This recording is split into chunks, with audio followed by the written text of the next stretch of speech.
conversations like this one are always so interesting. It's great to hear from different states about the work that they're doing and large organizations. But it's also important to hear from activists themselves, to hear what the work is like on the ground and how they see us progressing towards gender equality. So we're now going to turn to Habiba Al Hinai. And Habiba, based on your experience as a human rights defender, a women's rights defender, tell us about the impact that you have witnessed on discriminatory laws and on the situation of women and girls. In particular, what role is the global campaign for equal nationality rights playing in challenging those laws all over the world? Warm greetings to our esteemed panelists and audience. This forum is about expediting action to achieve gender equality.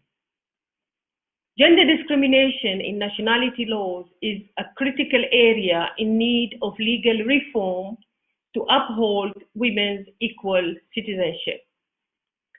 Though historically, nationality laws assumed that identity was derived from men, over the past century, most countries reformed their nationality laws to uphold women and men's equality.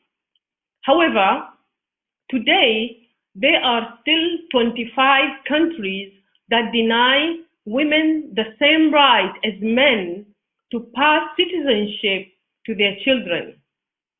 There are approximately 50 countries that deny women the equal right to pass citizenship to a non-citizen spouse. I personally know the suffering caused by these laws. I married in my home country of Oman after obtaining approval from the government, which is required to marry a foreigner. After our marriage, I was overwhelmed with joy to welcome my child into the world and raise him in my beloved country. I was shocked when I found out that my son had no right to Omani nationality because men, but not women, have the right to pass their citizenship to their children. Children, like my son, do not have the right to benefit from higher education or the right to work without sponsorship. They cannot inherit their mother's property. Worst of all, this also meant that my son, like other affected children, would have no right to remain in the country of his birth. Upon turning 18, he would be required to obtain residency sponsorship from a university or private business or leave the only country he called home.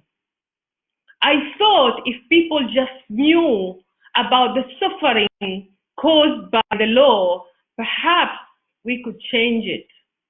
I began talking about how the law was hurting my family in local forums and later on social media. After that, I was contacted by so many families that were suffering because of this law, many whose children were even stateless with no nationality at all. I knew that with so many families suffering, I could not remain silent. Families continue to suffer every day because women are denied equal nationality rights. Women are penalized for choosing to marry non-citizens, which infringes on their right to freely choose a spouse. Some children raised in their mother's country are unable to be cared for by their fathers, who are forced to work abroad without a pathway to citizenship in their wife's country, a citizenship that is granted to spouses of men.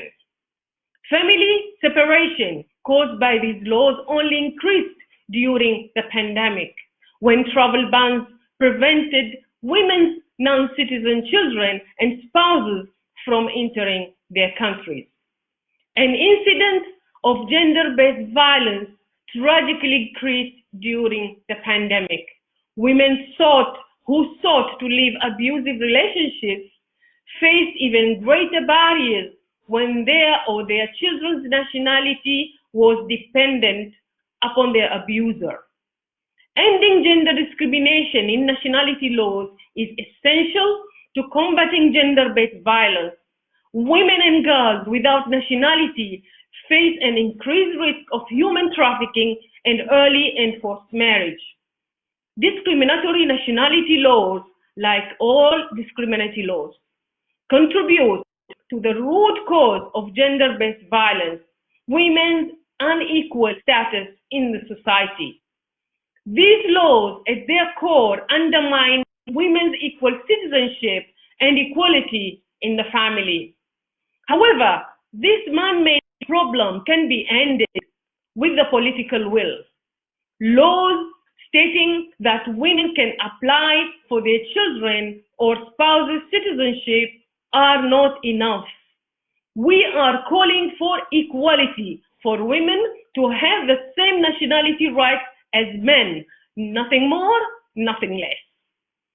Across the globe, there are ongoing efforts to end this discrimination once and for all. In 2019, at the UN Refugee Agency's high-level segment on statelessness, Eswatini and other countries pledged to remove gender discrimination in their nationality laws by 2024. The past May, the Arab League convened a meeting to develop an action plan to implement the Arab Declaration on Belonging and Legal Identity, which calls on all Arab League members to uphold gender equality in their nationality laws. The global campaign for equal nationality rights, a coalition of national and international organizations and UN partner agencies, is supporting these efforts by bringing together government, civil society, and affected persons to better understand not only the harm caused by these laws, but the positive impact of gender equal nationality laws on families and society as a whole. We ask you to join us in this effort. Thank you. Thank you, Habiba. I think that is the most excellent way to end this discussion with your powerful story. And throughout this event today, we have heard about the usefulness of data, and we use it every day in our work, the utility of coalitions and meaningful partnerships and collaboration across countries, across regions. We've heard about the usefulness of international mechanisms and declarations that happen in various countries and work to move regions forward and to kind of center us on the vision for gender equality. But having that story is so powerful because people have a name and a face, and they actually get to hear about the real impact on another human being. And there are people in the chat who are talking about this situation that you mentioned, Habiba, and how it's the same for stateless women in various countries in Europe. So we definitely have a lot of work to do, but I think that this has been an inspiring conversation. We've been able to grow and deepen our knowledge in an area that is of interest and in some cases an area of expertise for many of us. I'm sure that ideas have been sparked. We've been seeing what other countries have done and getting a sense of what we can actually do in our own countries. So now it's left to us to think about how we move forward. What will we do to achieve gender equality? It's about individual and collective commitment, of course. It is about taking action. It's about forming strong partnerships. And more than that, it's about having our eyes on the prize and moving forward together. Gender equality might seem like it's a long way off, but together we will get there, action by action, step by step, conversation by conversation. Let's understand the power of us being here together today to talk about the need to reform laws all over the world and seeing that this is actually taking place. There is movement happening. and we can do this together. So with that, I really want to thank all of our speakers for bringing all of your expertise and experience to this space. It has been really amazing to hear from you about the work that you're doing and that you will continue to do.